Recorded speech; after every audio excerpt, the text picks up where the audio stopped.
Hello student, আমি আকাশ হালদার। আজ আমরা আলোচনা করব মাধ্যমিকের জীবন বিজ্ঞানের সাজেশন চ্যাপ্টার ওয়াইজ। তো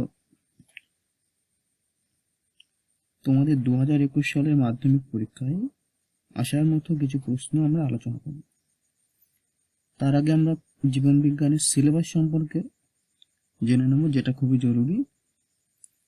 তোমরা জানো এবছর কোভিড পরিস্থিতির জন্য তোমাদের সিলেবাসে কিছুটা চেঞ্জ করে দেওয়া হয়েছে। তো সেই হিসেবে তোমাদের 5টা চ্যাপ্টার প্রশ্ন 3টে চ্যাপ্টার থেকে আসবে। তো তোমাদেরকে এবছর আরো খুঁটিয়ে পড়তে হবে এবং আগের বছরের যে প্রশ্নগুলো সেগুলোও আসার চান্স অনেকটাই বেশি। তো আমরা জেনে নিই তোমাদের সিলেবাসটা কি। প্রথম চ্যাপ্টার যেটা জীবজগতের নিয়ন্ত্রণ ও সমন্বয়, তার থেকে আমাদের আসবে এমসিকিউ 5টা, 1 মার্কের যে অন্য প্রশ্ন আছে সেগুলো আসবে 7টা, আর আসবে 2 মার্কের 5টা প্রশ্ন, অর্থাৎ 10 মার্ক, আর আসবে 5 মার্কের 3টে প্রশ্ন। তো এই টোটাল তোমাদের প্রথম চ্যাপ্টার থেকে আসবে 12টা প্রশ্ন, টোটাল নাম্বার 37। এরপরে দ্বিতীয় অধ্যায় যেটা জীবনের প্রবাহমানতা, তার থেকেও এমসিকিউ 5টা আসবে, অন্য 1 মার্কের প্রশ্ন 7টা, 2 মার্কের প্রশ্ন 5টা, আর 2টো 5 মার্কের প্রশ্ন। টোটাল 11টা প্রশ্ন, 32 মার্ক। এবং শেষ চ্যাপ্টার যেটা বংশগতি এবং কয়েকটি সাধারণ জিনগত রোগ, তার থেকেও এমসিকিউ 5টা আসবে, 7টা আসবে অন্য 1 মার্কের প্রশ্ন, 2টো 2 মার্কের প্রশ্ন এবং 1টা 5 মার্কের প্রশ্ন। টোটাল এই 9টা প্রশ্ন এবং 21 মার্ক। তো টোটাল তোমাদের হয়ে যাচ্ছে এখান থেকে মোট 15টা এমসিকিউ, 21টা 1 মার্কের প্রশ্ন, যার মধ্যে 1 মার্কের প্রশ্ন থাকবে সত্য মিথ্যা থাকবে, শূন্যস্থান থাকবে, আর টোটাল 2 মার্কের প্রশ্ন হচ্ছে 12টা, 24 মার্ক, আর থাকবে 6টা 5 মার্কের প্রশ্ন, যার থেকে 30 মার্ক। তো টোটাল তোমাদের হবে 90 মার্কের পরীক্ষা।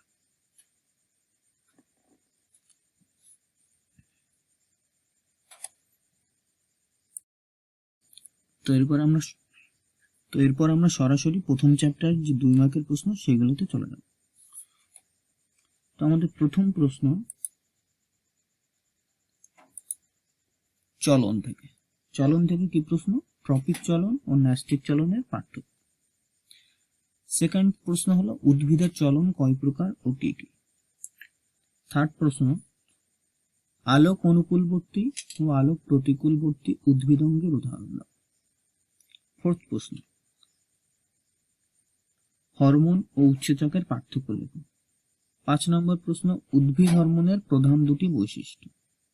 এটা 5 মার্কের প্রশ্নের ভিতরেও আসতে পারে, যেমন উদ্ভিদ হরমোনের প্রধান দুটি বৈশিষ্ট্য না দিয়ে এখান থেকে দিয়ে দিল যে উদ্ভিদ হরমোনের বৈশিষ্ট্যগুলো লেখো। এরপরে হলো পার্থেনোকার্পি কি, যেটা খুবই ইম্পর্টেন্ট। এরপরে অক্সিন, জিব্বেরেলিন ও সাইটোকাইনিন হরমোনের দুটি কাজ। এখান থেকে এই উদ্ভিদ হরমোনের যে 3টে হরমোন তার ভিতর থেকে যে কোনো একটা বা দুটো আসতে পারে আমাদের। 8 নম্বর প্রশ্ন হলো উদ্ভিদ কিভাবে হরমোন কিভাবে ফিডব্যাক নিয়ন্ত্রণ করে তা ব্যাখ্যা করে। 9 নম্বর প্রশ্ন মানবদেহে থাইরক্সিন হরমোন কি কি ভূমিকা পালন করে, অর্থাৎ থাইরক্সিন হরমোনের কাজ। 10 নম্বর প্রশ্ন রক্ত শর্করার মাত্রা নিয়ন্ত্রণে ইনসুলিনের যে কোনো দুটি ভূমিকা লেখো। 11 নম্বর প্রশ্ন রক্তে শর্করার মাত্রা কিভাবে নিয়ন্ত্রিত হয়। 12 নম্বর প্রশ্ন অ্যাড্রিনালিন হরমোনকে সংকটকালীন বা জরুরিকালীন হরমোন বলে কেন। এই প্রশ্নটাও খুবই ইম্পর্টেন্ট। 13 নম্বর প্রশ্ন মানবদেহে জনন গ্রন্থি থেকে হরমোন ক্ষরণে জিটিএইচ এর দুটি ভূমিকা লেখো। অর্থাৎ মানবদেহের যে জনন গ্রন্থি, স্ত্রী শুক্রাশয় ও ডিম্বাশয়, তো তাদের ক্ষেত্রে তাদের থেকে যে হরমোন ক্ষরিত হয় সেই হরমোন ক্ষরণে গ্রোথ হরমোনের কি ভূমিকা আছে সেটা। 14 নম্বর প্রশ্ন, মানবদেহের শুক্রাশয় থেকে নিঃসৃত হরমোনের দুটি কাজ লেখো, অর্থাৎ টেস্টোস্টেরনের কাজ। এরপরে হলো প্রোজেস্টেরন অথবা ইস্ট্রোজেনের দুটি কাজ লেখো। 6 নম্বর প্রশ্ন হলো স্নায়ুতন্ত্রের কাজ, 16 নম্বর প্রশ্ন স্নায়ুতন্ত্রের কাজ। 17 নম্বর প্রশ্ন, মানবদেহের স্নায়ু সংবেদন প্রবাহের পথটি তীরচিহ্নের সাহায্যে দেখা। 18 নম্বর প্রশ্ন, স্নায়ুকোষ, স্নায়ুতন্তু ও স্নায়ুর মধ্যে সম্পর্ক লেখা। 19 নম্বর প্রশ্ন, স্নায়ুতন্ত্রে নিউরোগ্লিয়া কি কি ভূমিকা পালন করে। এবং 20 নম্বর প্রশ্ন হলো কার্য অনুসারে স্নায়ু কয় প্রকার ও কি কি। এরপরে আমাদের 21 নম্বর প্রশ্ন, কেন্দ্রীয় ও প্রান্তীয় স্নায়ুতন্ত্রের অংশগুলি কি কি লেখো। 22 নম্বর প্রশ্ন, একজন মানুষের মস্তিষ্কের পশ্চাৎভাগ ক্ষতি হলে কি কাজ ব্যাহত হয় তা নির্ধারণ করো। 23 নম্বর প্রশ্ন, স্নায়ুগ্রন্থি এবং স্নায়ু সন্নিধি বা সাইন্যাপস কাকে বলে, এদের কাজ কি। 24 দাগ, বিশ্রামরত প্রাণী গমনে উদ্যত হলো, এর সম্ভাব্য 4টি কারণ লেখো। এই প্রশ্নগুলি সবই মাধ্যমিক পরীক্ষায় আগে চলে এসেছে। এরপরে হলো মেনিনজেস ও সিএসএফ এর অবস্থান লেখো। 26 দাগ হলো মায়োপিয়া ও হাইপারমেট্রোপিয়ার ত্রুটি সংশোধনের জন্য কি কি ধরনের লেন্স ব্যবহৃত হয়।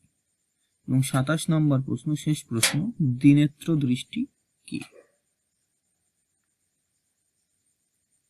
এরপরে আমরা চলে যাব প্রথম চ্যাপ্টার 5 মার্কের যে প্রশ্নগুলো।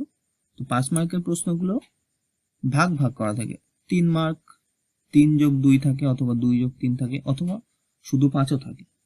তো প্রথম প্রশ্ন যেটা আমাদের, প্রতিবর্ত চাপের চিহ্নিত চিত্র অঙ্কন করতে হবে, এবং কোন জিনিসগুলো চিহ্নিত করতে হবে, যেগুলো আমাদের দেওয়া থাকবে। তো এখানে যেমন বেশিরভাগ ক্ষেত্রে দেওয়া থাকে গ্রাহক, সংজ্ঞাবাহ স্নায়ু, আজ্ঞাবাহ স্নায়ু, স্নায়ু কেন্দ্র, চেষ্ট স্নায়ু। এগুলোর ভিতর যে কোনো 4টে থাকে। ছবির জন্য থাকে 3 মার্ক, আর 4টে পয়েন্টিং এর জন্য থাকে 2 মার্ক। 2 দাগ, 2 দাগে বলছে একটি স্নায়ুকোষের চিত্র অঙ্কন করে নিচের অংশগুলি চিহ্নিত করে, অর্থাৎ কি নিউরনের ছবি। তো নিউরনের ছবি এঁকে তারপর আমাদের কি অ্যাক্সন, ডেনড্রন, মায়োলিন সিদ, এক্সোলেমা, সোয়ানকোন ইত্যাদি অংশগুলো চিহ্নিত করতে হবে। এরপরে হলো আমাদের 3 নম্বর প্রশ্ন, ন্যাস্টিক চলন কাকে বলে, এটি কয় প্রকার ও কি কি উদাহরণ সহ ব্যাখ্যা করো। এরপরে 4 নম্বর প্রশ্ন, কৃষি ক্ষেত্রে কৃত্রিম হরমোনের ভূমিকা আলোচনা করো। 5 নম্বর প্রশ্ন, নিউরোগ্লিয়া কাকে বলে, কার্যগতভাবে নিউরন কয় প্রকার ও কি কি সংজ্ঞা দাও।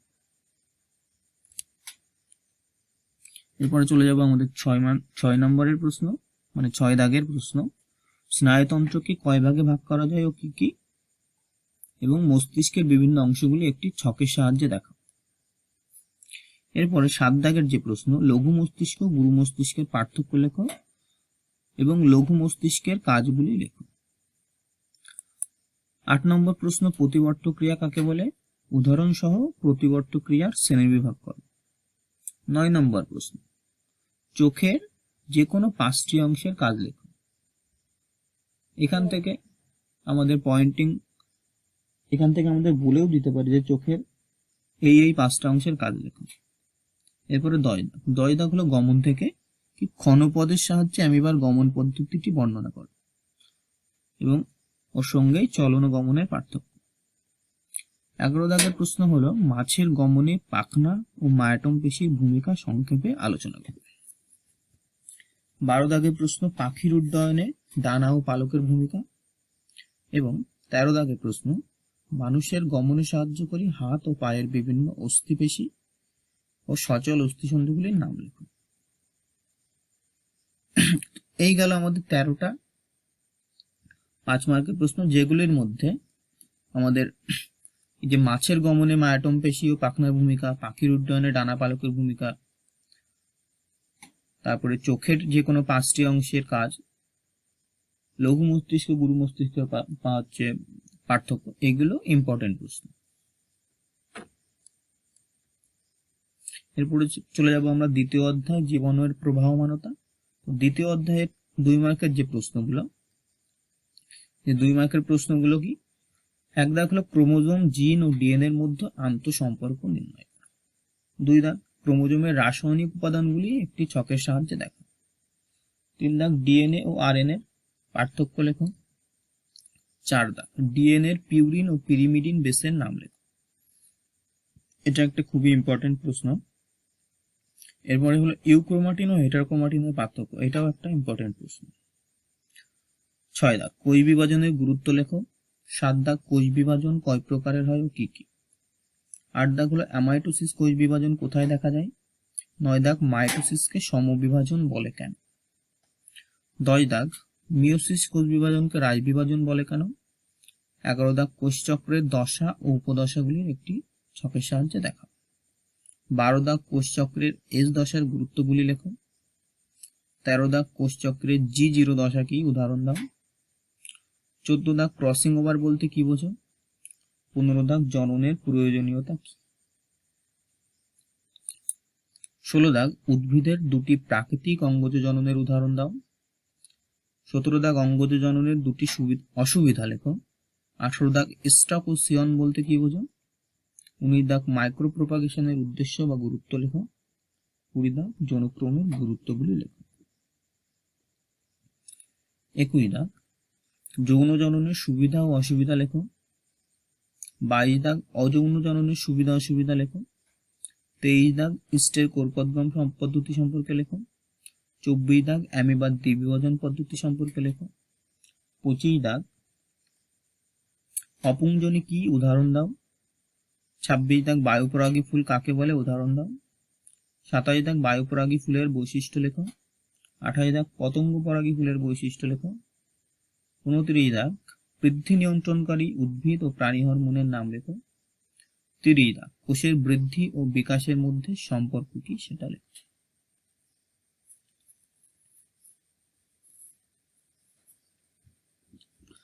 এরপরে আমাদের চলে আসি 5 মার্কের প্রশ্ন। 5 মার্কের প্রশ্নের প্রথম প্রশ্ন হলো সেন্ট্রোমিয়ারের অবস্থান অনুসারে ক্রোমোজোমের প্রকারভেদগুলি বর্ণনা করো এবং এর সঙ্গেই উদ্ভিদ ও প্রাণী সাইটোকাইনেসিসের পার্থক্য লেখো। 2 দাগ একটি আদর্শ ক্রোমোজোমের গঠন চিত্রসহ বর্ণনা করো। এখানে আমি এর যে পয়েন্টিং গুলো করতে হবে সেগুলো দেইনি, কিন্তু পরীক্ষার সময় তোমাদের এই পয়েন্টিং গুলো বলে দিতে হবে যে এই আদর্শ ক্রোমোজোমের ছবি এঁকে এই পয়েন্টিং গুলো করো। তো 23 দাগ হলো মিওসিস কোষ বিভাজনের তাৎপর্য লেখো। 24 দাগ মাইটোসিসের ক্ষেত্রে প্রাণী ও উদ্ভিদ দেহে প্রোফেজ ও টেলোফেজ দশায় কি কি ঘটনা ঘটে সেগুলো আমাদের দেখাতে হবে। 5 দাগ একটি উদ্ভিদ কোষের মাইটোসিসের অ্যানাফেজ দশার পরিষ্কার চিত্র অঙ্কন করো এবং নিম্নলিখিত অংশগুলি চিহ্নিত করো। ক্রোমাটিড, সেন্ট্রোমিয়ার, নর অঞ্চল, টেলোমিয়ার অথবা স্যাটেলাইট। এরপর আসে 6 দাগ। 6 দাগ হলো একটি ফার্নের যৌনক্রম রেখাচিত্রের সাহায্যে দেখা। 7 দাগ উপযুক্ত উদাহরণ সহ অযৌন জননের 5টি পদ্ধতি বর্ণনা করো। 8 দাগ সপুষ্পক উদ্ভিদের নিষেক পদ্ধতি চিত্র সহ বর্ণনা করো। এটা একটা খুবই ইম্পর্টেন্ট প্রশ্ন এইবারের পরীক্ষার জন্য।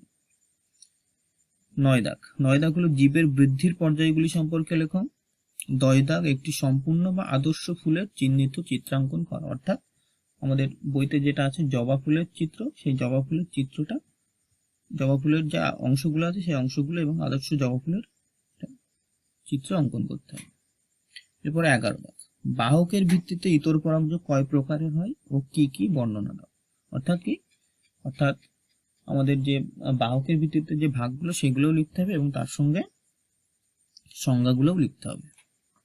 এরপর 12 দাগ ইতর পরাগযোগের সুবিধা ও অসুবিধাগুলি লেখো এবং নিষেক কাকে বলে সেটাও লিখতে হবে।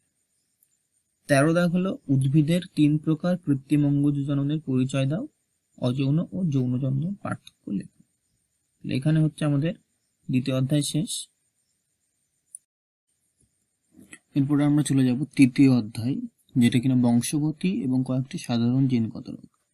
এর 2 মার্কের প্রশ্ন যেগুলো সেগুলো হলো 1 দাগে অ্যালিল কাকে বলে অথবা অ্যালিলোমর্ফ কি। 2 দাগে জিন বলতে কি বোঝায়। 3 দাগ প্রকরণ কাকে বলে, উদাহরণ দাও। 4 দাগ মানুষের স্বাভাবিক বৈশিষ্ট্যের বিপরীত দুটি বৈশিষ্ট্য লেখো, অর্থাৎ ব্যতিক্রম বৈশিষ্ট্য।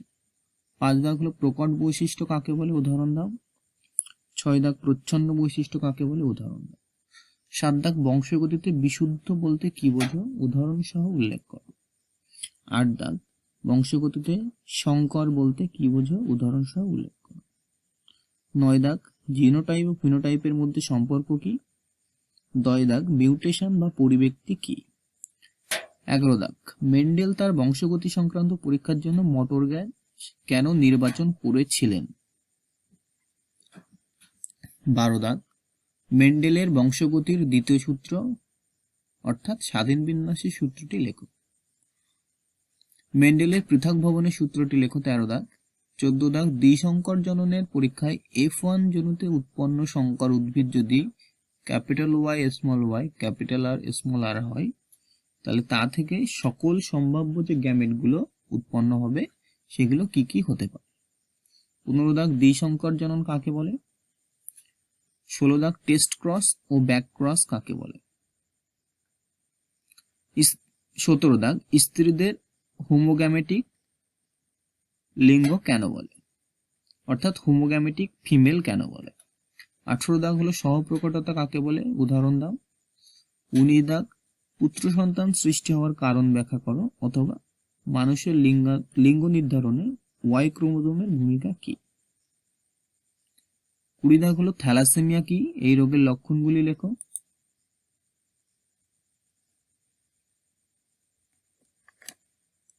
এরপরে 21 দাগ হলো থ্যালাসেমিয়া কয় প্রকার ও কি কি। 22 দাগ দুটি বংশগত রোগের নাম লেখো যা অটোজোম বাহিত প্রচ্ছন্ন। 23 দাগ দুটি বংশগত রোগের নাম লেখো যা সেক্স ক্রোমোজোম বাহিত। 24 দাগ হিমোফিলিয়া কি, এর লক্ষণগুলি লেখো। 25 দাগ রয়্যাল হিমোফিলিয়া এবং ক্রিস্টমাস্ট ডিজিজ কি, অর্থাৎ হিমোফিলিয়ার যে দুটো ভাগ সেই ভাগ দুটো। 26 দাগ হলো ক্রিস ক্রস উত্তরাধিকার বলতে কি বোঝায়। 27 দাগ জেনেটিক কাউন্সিলিং কাকে বলে। 28 দাগ থ্যালাসেমিয়া রোগীর দেহে কোন ধাতুর আধিক্য বেশি দেখা যায়। 29 দাগ জেনেটিক কাউন্সিলিং এর গুরুত্ব লেখো। 30 দাগ প্রোটানোপিয়া কি। এরপর আমরা চলে আসছি সরাসরি 5 মার্কের প্রশ্নে। প্রথম প্রশ্ন আমাদের ফিনোটাইপ ও জিনোটাইপের পার্থক্য লেখো দুটি, এবং তার সঙ্গেই মেন্ডেল পরীক্ষার জন্য মটর গাছের যে 7 জোড়া বিপরীত বৈশিষ্ট্য নির্বাচন করেছিলেন সেগুলি কি কি। 2 দাগ গিনিপিগের দ্বিসংকর জননের চেকার বোর্ডটি উল্লেখ করো। 3 দাগ মেন্ডেলের এক সংকর জননের পরীক্ষাটি বিবৃত করো এবং এর থেকে প্রাপ্ত সূত্রটি লেখো, অর্থাৎ এক সংকর জননের যে সূত্র বা পৃথক ভবনের যে সূত্র সেটা। 4 দাগ হলো থ্যালাসেমিয়া রোগে মানবদেহের কোন 3টি অঙ্গ ক্ষতিগ্রস্ত হয় এবং এর সঙ্গেই হোমোজাইগাস ও হেটেরোজাইগাসের দুটি পার্থক্য লেখো। 5 দাগ একজন স্বাভাবিক বর্ণান্ধতা বাহক মহিলার সঙ্গে যদি স্বাভাবিক পুরুষের বিবাহ হয় তাহলে কিরূপ ফলাফল দেখা যায়, ওর সঙ্গেই বর্ণান্ধতার কারণ ও লক্ষণগুলি লেখো।